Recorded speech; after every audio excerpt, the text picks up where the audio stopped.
ఇన్ని రోజులు మన తెలంగాణలోనే ఫ్రీ బస్ పథకం పెట్టిరని ఆంధ్ర ఆడపిల్లలంతా నారాజులు ఉన్నారు కదా.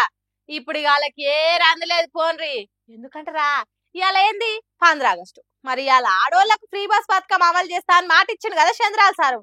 అన్నట్టే షాల్ చేసిరు చూడుర్రి.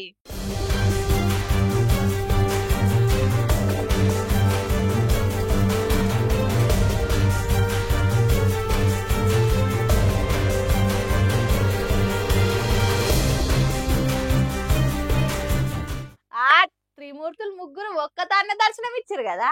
చంద్రబాబు, పవన్ కళ్యాణ్, లోకేష్ ముగ్గురు ఒకటే బస్ ఎక్కి మంచిగా అమ్మలక్కలతో ముచ్చట పెట్టుకుంటా ఇయాల్సి సంది ఏం రంది పడకురి, 7 గంటలకి ఫ్రీ బస్ ఎక్కురు అనుకుంటా ఆ మాట ముచ్చట పెట్టి రాడోళ్ళతో. ఇక ముగ్గురు ఒకటే బస్సుల దర్శనం ఇచ్చే వరకు దారి పొడవున మంగళహారతులతోనే అమ్మలక్కలంతా స్వాగతాలు పలికిరు. సరే ఇక ఈడి దాకా అంత మంచిగానే ఉంది, సంబురంగానే ఉంది. ఏదన్నా పని చేస్తే కీడేయించాలి మేలేయించాలి అంటారు కదా.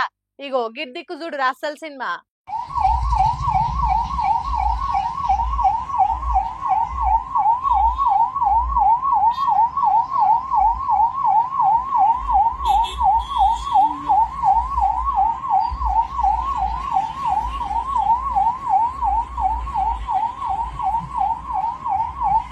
ముంగటీలు పోతున్న బస్సుల వల్ల వెనుక మొత్తం ట్రాఫిక్ జామ్ అయ్యి పబ్లిక్ అంతా మస్తు తిప్పల పడ్డారు.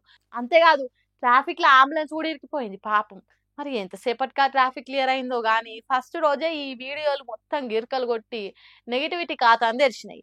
ఇది జాలనట్టు ఇంకో దిక్కు వీళ్ళకి సెక్యూరిటీ ఇయ్యనికే గన్ మ్యాన్లు బస్సులతో సమానంగా ఉరుకుతున్న ఫోటోలు వీడియోలు అయితే చేతులు షేర్లు చేస్తుంది ప్రతిపక్షం. ఇక రేపటి నుంచి బస్సులు చాలక, సీట్లు దొరకక, బస్ స్టాప్లలో ఆపక, ఆడోళ్ళు షిగలు పట్టుకొని కొట్టుకునుడు, బస్సు సిబ్బంది మీద దాడి చేసుడు, మగోళ్ళ కష్టాలు ఎన్ని చూడాలనో చెప్పుకుందాం అవి కూడా మెల్లగా.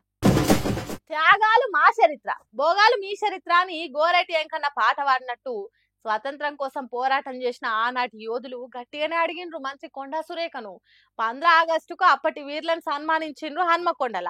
బ్రిటిష్ ఓన్తోని దేశం కోసం కొట్లాడిన వాళ్ళు ఆ కార్యానికి వచ్చిండ్రు. సన్మానాలు చేసే ముందు వాళ్ళ కష్టాలు మంత్రి కొండా సురేఖకు చెప్పుకుంటా అంటే ఏం జరిగిందో చూడండి.